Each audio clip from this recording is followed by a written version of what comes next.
بسم اللہ الرحمن الرحیم۔ ناظرین، وی لاگ نمبر 3 پیج 223 سیرت النبی جلد سوم، اور آج کا ہیڈنگ ہے اسرا یا معراج۔ سبحان الذی اسرا بعبدہ، یہ سبجیکٹ چل رہا ہے سیرت النبی جلد سوم پیج 223۔ ناظرین، اردو زبان میں سرور عالم صلی اللہ علیہ وسلم کی سیرت پر جامع ترین کتاب سیرت النبی صلی اللہ علیہ وآلہ وسلم۔ رائٹر ہیں اس کتاب کے علامہ شبلی نعمانی رحمۃ اللہ علیہ، علامہ سید سلیمان ندوی رحمۃ اللہ علیہ۔ جلد سوم۔ بسم اللہ الرحمن الرحیم، الحمد للہ رب العالمین، والصلاة والسلام علی سید المرسلین وعلی آلہ واصحابہ اجمعین۔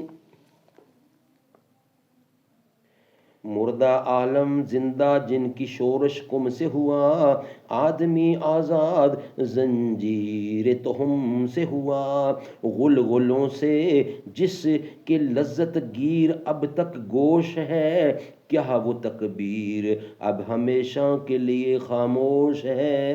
آہ اے سسلی سمندر کی ہے تجھ سے آبرو، رہنما کی طرح اس پانی کے صحرا میں تو۔ معراج نبوی کا وقت و تاریخ اور تعداد و وقوع۔ اس امر میں اختلاف ہے کہ معراج کب اور کس تاریخ کو ہوا، ایک دفعہ ہوئی یا مختلف اوقات میں۔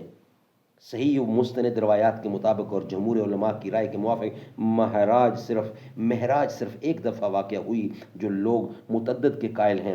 اس کی اصل وجہ یہ ہے کہ چونکہ روایتوں میں جزئیات معراج کے بیان میں اختلاف ہے، اس لیے انہوں نے رفع اختلاف کے لیے متعدد دفعہ معراج کا وقوع تسلیم کیا ہے، تاکہ ہر مختلف فی واقعہ ایک ایک جداگانہ معراج پر منطبق کیا جائے، لیکن در حقیقت یہ ایک فرض محض ہے جس کو واقعیت سے کوئی تعلق نہیں۔ مستند اور صحیح روایات ہمارے سامنے ہیں، اور ان میں تعدد معراج کا اشارہ تک نہیں ہے۔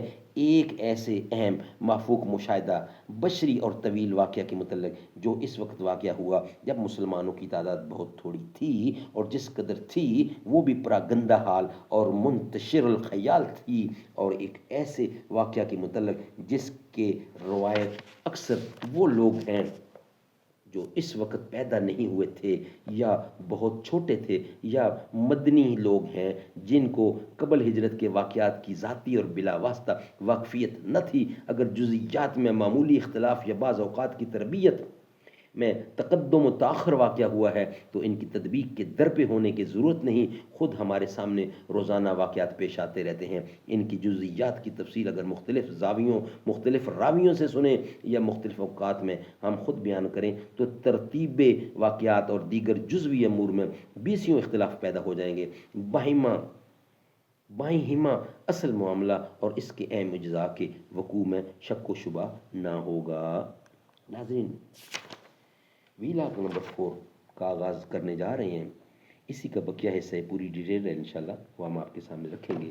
وی لاگ نمبر 3 ہمارا کمپلیٹ ہوا۔